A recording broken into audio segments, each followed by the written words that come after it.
Hello and welcome to the first ever Combat Anti-Semitism Movement Annual Summit. I'm your host, Natasha Kirchuk, and we're so pleased to have you with us as we celebrate the second anniversary of CAM's founding. We're live on Facebook, on Twitter, Zoom, and YouTube, and if you miss anything, don't worry, you're gonna get an email recap and a link to a full video of the event. Now, 2 years ago, with anti-Semitism surging across the world on the streets, in the media, on college campuses, and at global institutions, CAM was established to bring people of all faiths together to fight religious prejudice and make the world a better place. In the past 2 years, CAM's achieved a great deal, but the societal illness of anti-Semitism hasn't gone away, and there's still much work ahead. Well, core to CAM's mission is the need to unite leaders and activists across the political and religious spectrums to combat all forms of contemporary anti-Semitism on a nonpartisan basis. So today, we'll both celebrate our accomplishments and look ahead to what's next. You're going to hear from a distinguished lineup of international leaders, partners, and grassroots activists, and get an in-depth look at the activities of our global network of allies in our collective effort against bigotry. The opening speaker session will be followed by a series of fascinating panel discussions, a special award ceremony for an esteemed honoree, and a moving musical performance. So, without further ado, let's get started.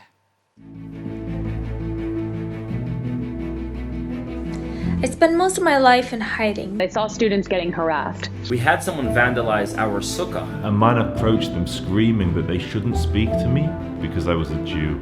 Yes, today in France you can get killed only because you're a Jew. Anti-Semitism, humanity's oldest hatred, reawakened and engulfed by today's difficulties, and accelerated by the speed of the internet. In campuses, in the streets and public spaces, at synagogues and cemeteries, towards Jewish businesses, towards the Jewish state, and in the halls of power. A unified and modern approach is required to beat back this rising tide of hate. The Combat Anti-Semitism Movement is a nonpartisan global grassroots movement. We empower individuals of all backgrounds to raise their voices against anti-Semitism.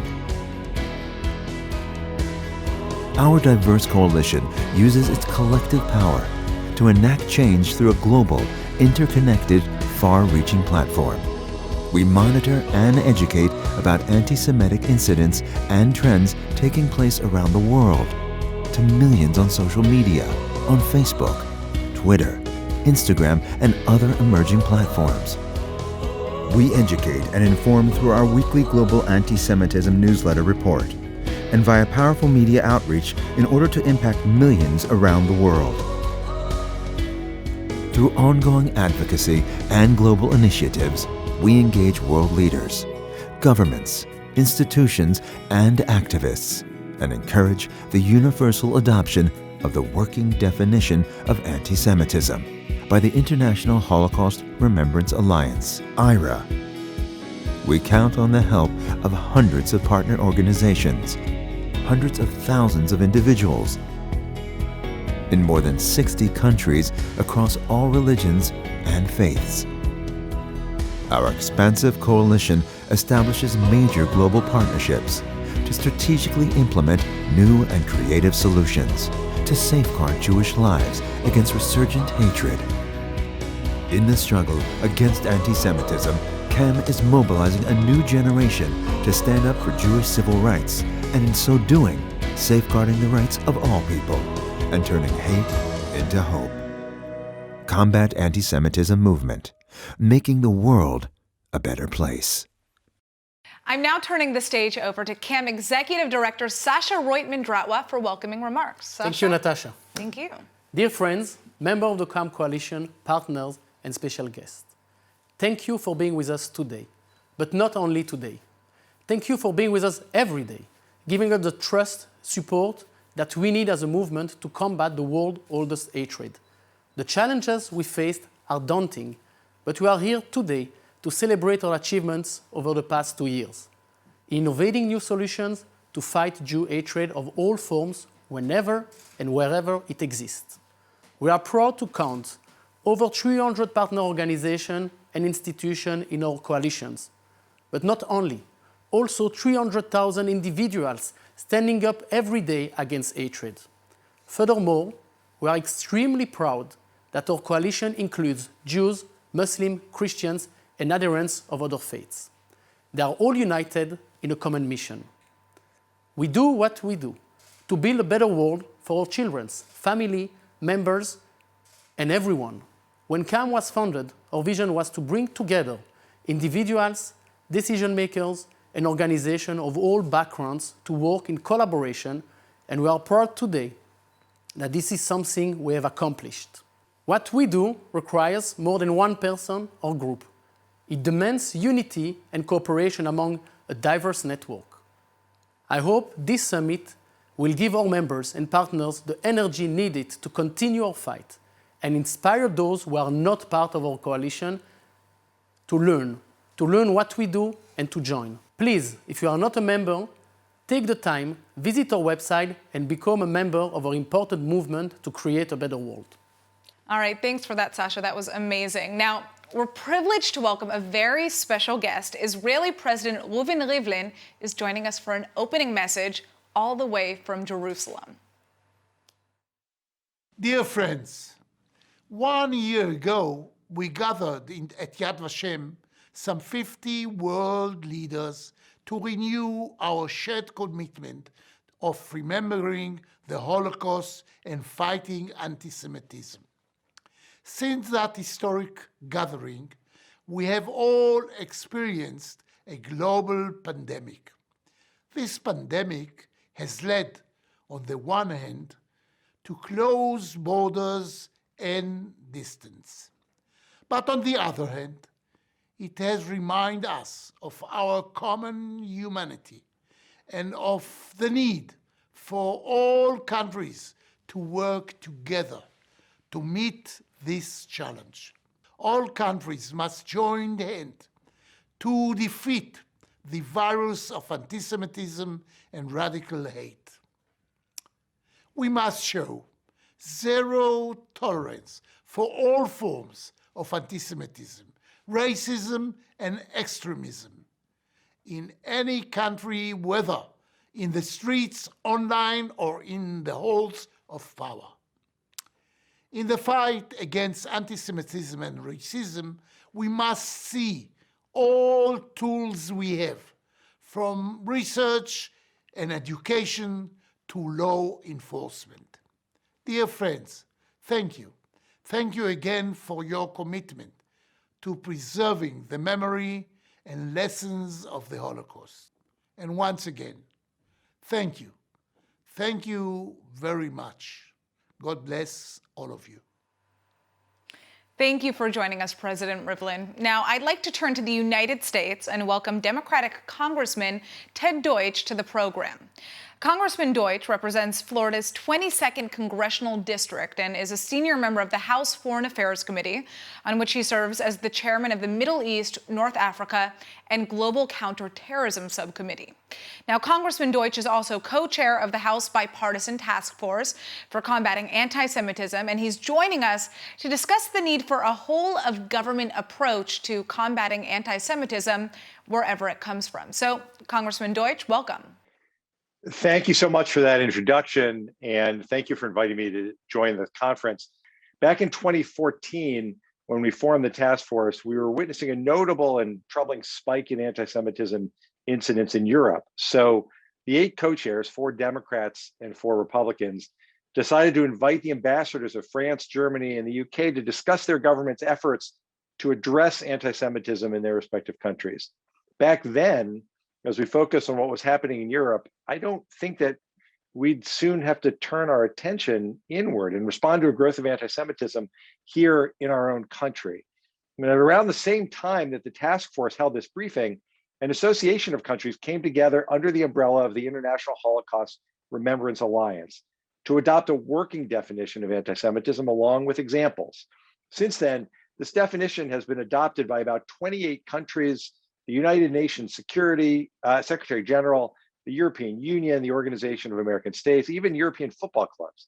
And the definition wasn't just pulled out of thin air. It was developed with thousands of years of experience with this age-old hatred.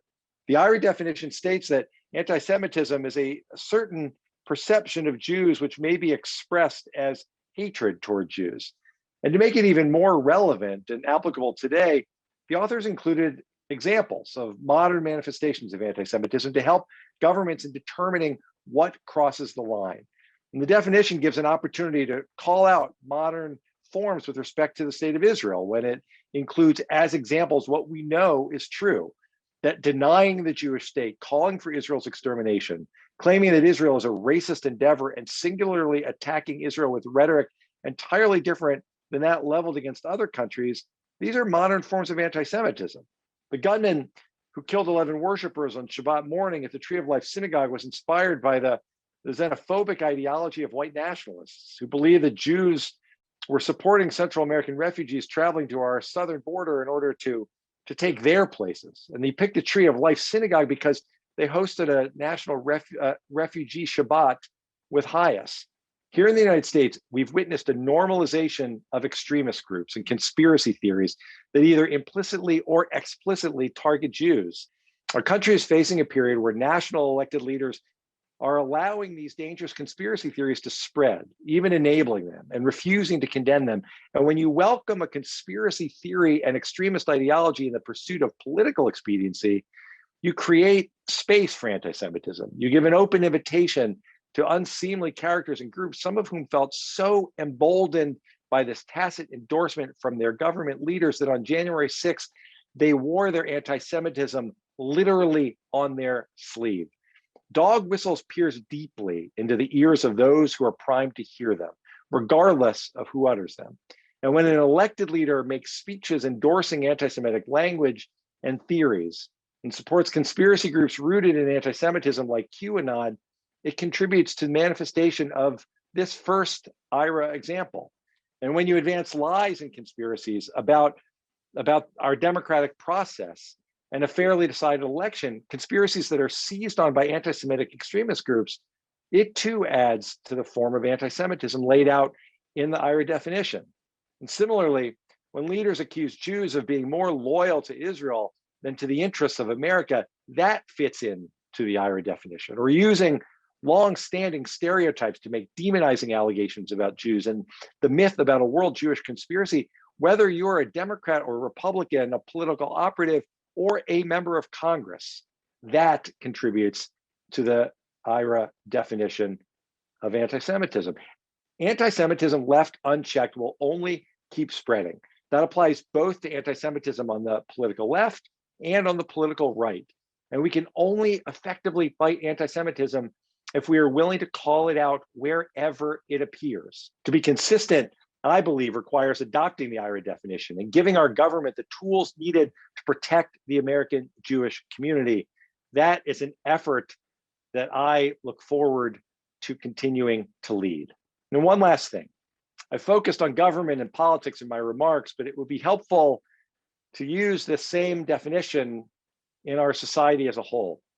For a recent example, if the writers at Saturday Night Live were familiar with this definition, again, developed based on the long history of anti-Semitism in the world, and familiar with the definition's modern examples of what it looks like today, then they and NBC might be in a better position to understand and appreciate why so many of us were so offended by last week's unfortunate attempt at humor. I appreciate the opportunity to join with you and wish you success for the rest of your meeting. Thank you for joining us, Congressman Deutsch. We're now going to speak with Israeli Minister of Diaspora Affairs, Omer Yankelevich. Welcome to our summit, Minister. Before I ask my first question, I'd like to invite you to say a few opening words. Thank you very much. Shalom. Thank you. Shalom, President of the State of Israel, Mr. Reuven Rivlin, former U.S. Secretary of State, Mr. Mike Pompeo, Mr. Robert Singer, Senior Advisor of the Combat Anti-Semitism Movement and Chairman of the Center for Jewish Impact, leaders, friends, and partners. It is a privilege to join all of you today at this annual summit. Just recently, we celebrated the holiday of Purim, where we read about Haman's evil plan to destroy the Jewish people. For over 2,000 years, the Jewish people have served as the scapegoat for the illnesses of the world. The same hatred that drove Haman still exists today. The only way to once and for all put an end to this plague is to stand up against it as a united front. I want to thank the Combat Anti-Semitism movement for initiating and convening this important event, which brings together leaders from across the world to achieve this goal. Thank you. All right, my first question for you, Minister, is how big of a role do you think the Israeli government should play in combating anti-Semitism around the world? The State of Israel is dedicated to ensuring the well-being of Jewish life around the world. However, anti-Semitism is not a Jewish problem. It is a global problem requiring a global solution. Last month, the Ministry of Diaspora Affairs published its annual anti-Semitism report, indicating an alarming rise and spread of anti-Semitic conspiracy theories. And as we know too well, online hatred rarely stays virtual. I want to make clear, each respective country is fully responsible for ensuring the safety and future of their Jewish community. They must take the necessary action to fully ensure that Jewish life in their country is protected both physically and spiritually. While each country naturally focuses within their borders, the unique role of the State of Israel is to take a global perspective. We do this in two ways. First, by identifying and analyzing global events and trends online and offline, and providing the information to the relevant bodies. Second, we provide practical tools to countries and communities to aid their response. Building a broad coalition between Israel, Jewish communities, and society at large, it is crucial to respond effectively to anti-Semitism. We must not allow for the threat of anti-Semitism to be used as a political tool. Unfortunately, today, this irrational hatred is found among the extreme left and the extreme right, whether it be expressed by hatred of the Jewish people or hatred of the Jewish state. Anti-Semitism must be called out and combated wherever it appears. In addition, creating a global network of communities, countries, and organizations that share resources and best practices is vital. There is no need for each community to reinvent the wheel. And finally, today there is a lack of information and knowledge regarding anti-Semitism and its dangerous implications worldwide, particularly today. Following the historic Abraham Accords, there is a unique opportunity and willingness in certain parts of the Arab and Muslim world to educate their societies about the Jewish people, their history, and the dangers of anti-Semitism. All right, I have one more question for you. What further steps should social media companies take to restrict online hate speech, including anti-Semitic content? And how can these companies be influenced or pressured to actually take these steps? Today, the social media outlets are central platforms aiding in the spread of anti-Semitism. One of the most obvious examples of this is Iran's supreme leader, Ali Khamenei's use of social media platforms to share and spread his anti-Semitic hatred. Just last week, the Ministry of Diaspora Affairs together with the Ministry of Strategic Affairs, published a first of its kind outline for combating anti-Semitic hate speech online. Essentially, social media companies must implement changes regarding their policy, enforcement, and transparency. On the policy level, social media companies should adopt the IRA definition and use it to identify anti-Semitic content. We demand the removal of the accounts of those convicted of anti-Semitic hate speech. In addition, companies must be more transparent by allowing for public access to data regarding these trends. It is important for leaders in both the private and public sector to work together in creating a safer online space for all. Thank you very much. Thank you, Minister Yankelevich. I'd like to now turn our attention back to the United States and welcome Republican Congressman Lee Zeldin, who represents New York's 1st Congressional District and is a member of the House Foreign Affairs Committee. Congressman Zeldin, thank you for joining us today. The New York area has faced a spate of anti-Semitic hate crimes in recent years, and what can be done to reverse this trend? Thank you all for having me, and welcome to this year's Combat Anti-Semitism Movement Yearly Summit. First, I would like to recognize the Combating Anti-Semitism organization, as well as other speakers, some friends, people who I know well, some great Americans. Former Secretary of State Mike Pompeo, former Special Envoy for Anti-Semitism Elon Carr, and Congressman Deutsch and Congressman Gottheimer. We have recently celebrated major progress, securing the Abraham Accords, moving the embassy in Israel to Jerusalem, recognizing Israel's sovereignty over the Golan Heights, signing the Taylor Force Act into law, and securing diplomat status for the special envoy to monitor and combat anti-Semitism. But we're not done yet. And it's up to all of us to continue the good work, to continue fighting against anti-Semitism wherever it may rear its ugly head. That's why I support the reintroduction of the Anti-Semitism Awareness Act. We must also continue urging more countries to adopt the International Holocaust Remembrance Alliance definition of anti-Semitism. Some may think this definition is just words, but it is one of the most prominent tools created in recent years for tackling anti-Semitism. This language has been adopted by many countries and bodies around the world. And while this is progress, this definition doesn't have legal teeth.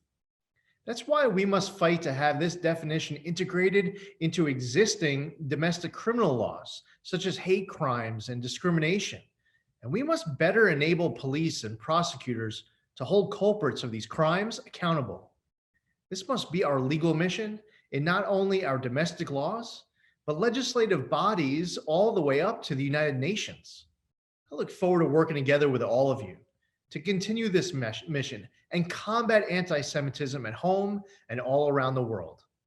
Now, I'd like to welcome another special guest from Washington, D.C., Democratic United States Congressman Josh Gottheimer, who represents the 5th District of New Jersey. So, Congressman, thank you for being with us today.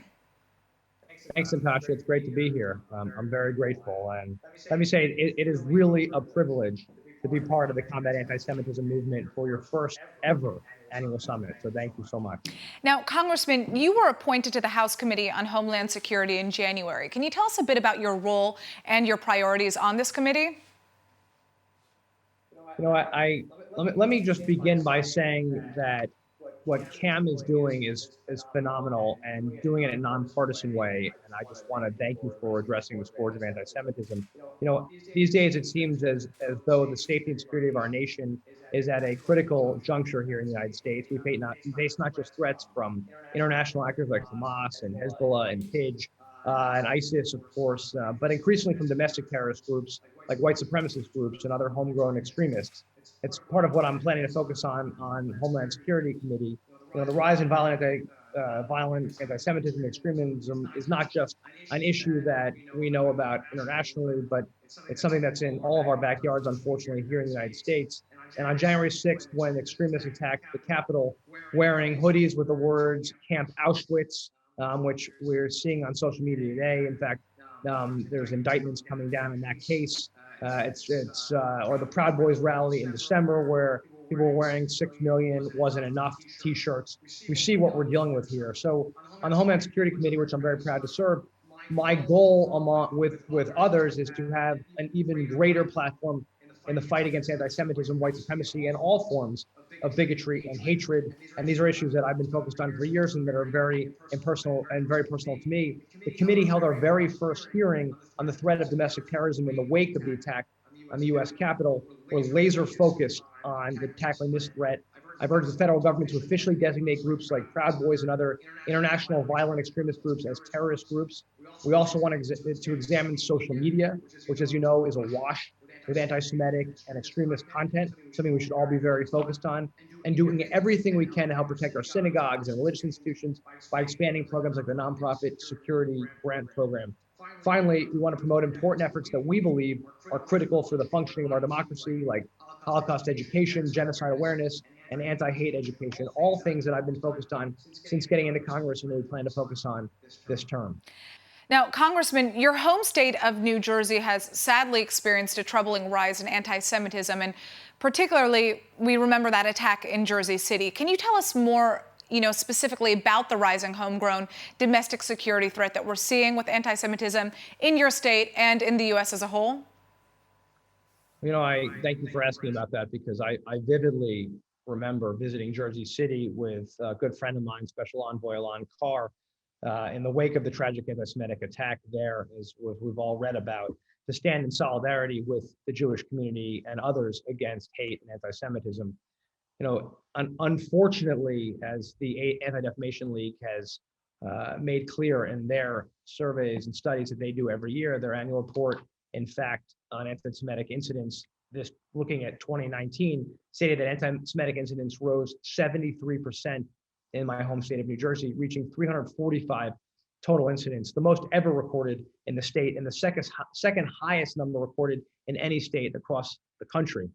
As these incidents and threats continue to grow, both here at home and around the world, online and in our own backyards, we must do everything we can in a concerted action at all levels of government to stop them.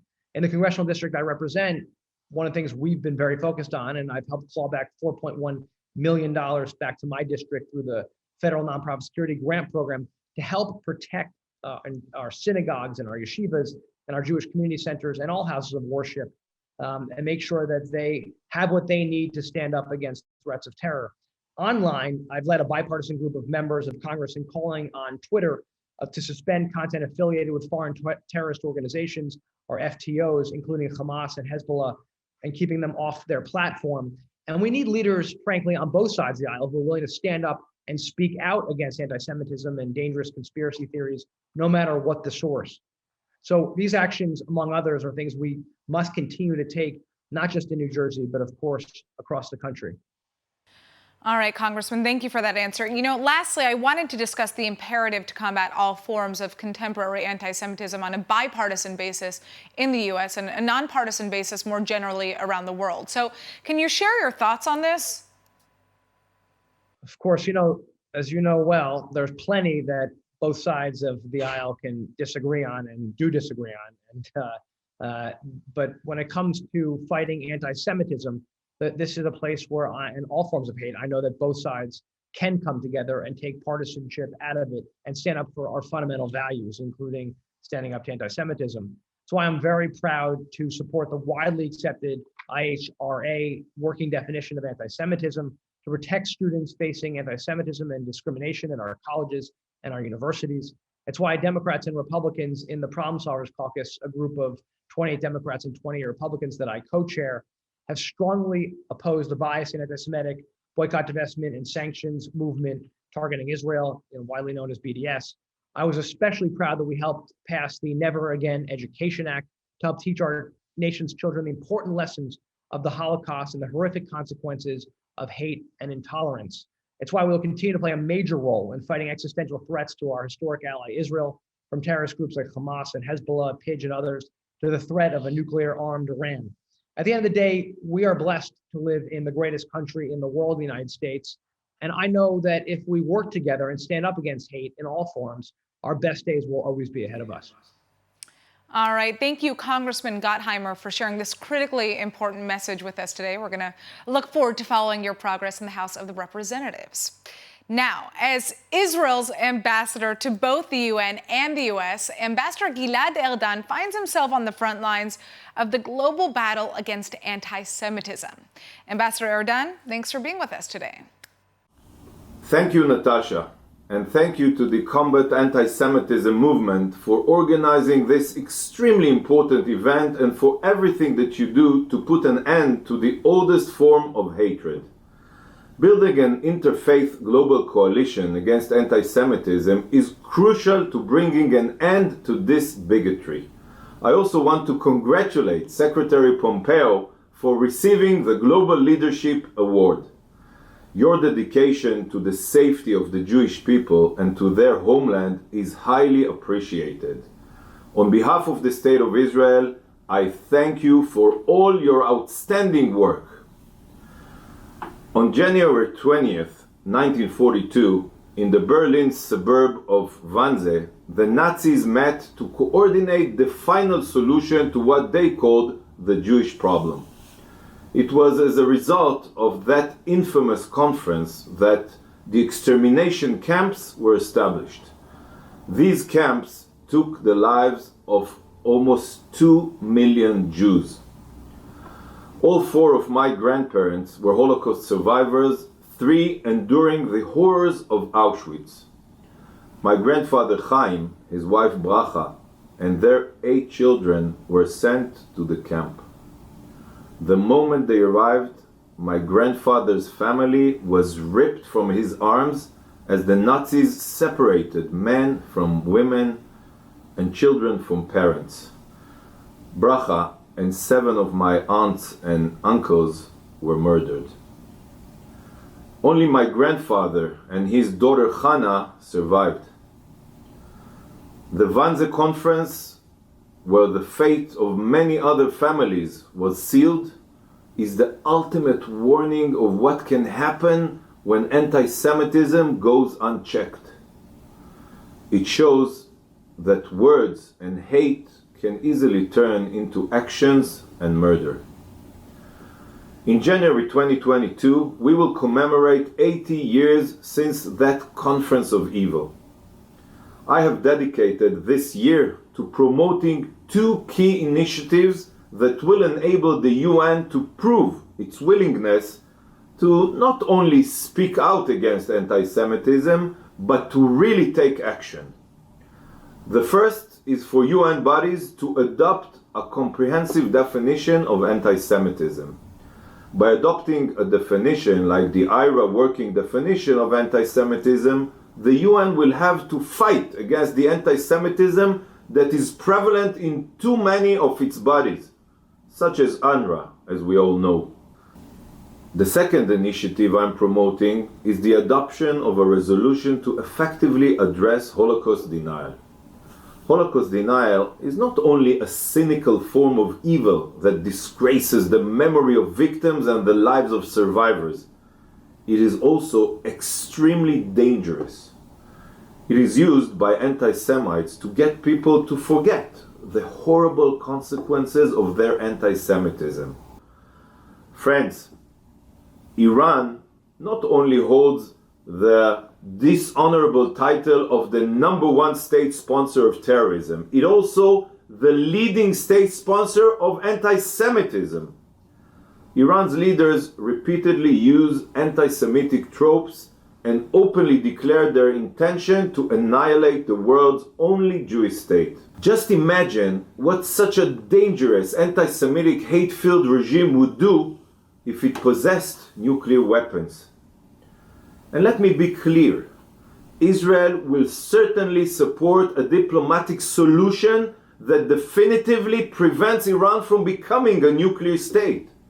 But it seems today that only a combination of crippling sanctions and a credible military threat can lead to an improved agreement. I was encouraged to hear President Biden express his commitment to preventing Iran from acquiring nuclear weapons, and I thank him for his commitment to the safety of Israel and its people. The Abraham Accords, the peace agreements between Israel and 4 Arab countries, is causing a monumental transformation in our region. The recognition of the Jewish people's right to self-determination in the Middle East has allowed the descendants of Abraham to rekindle their ancient connection. This peace is a true model for religious tolerance and coexistence. Not only has it been translated into a real people-to-people peace, with flourishing collaborations in business, science, culture, and academia, it is also a major victory in our fight against anti-Semitism. As Israel's ambassador to the United States, I intend to work with the new administration and our new partners to widen the circle of peace and spread the spirit of coexistence and tolerance throughout the world. Friends, almost 80 years ago, the Nazis planned to annihilate the Jewish people. Thankfully, their plan failed. But unfortunately, the hate and lies that invigorated them are still prevalent. In fact, in the past year, anti-Semitic and racist voices have only grown louder. But this year has also taught us that the truth can and will prevail. The Jewish people and the Jewish state are resilient. We must continue to share the truth and fight against anti-Semitism, racism, and Holocaust denial for the sake of Jews and non-Jews alike. Thank you from the bottom of my heart. Thank you all for joining us. It was a pleasure to hear from you, and we're now moving on to the next part.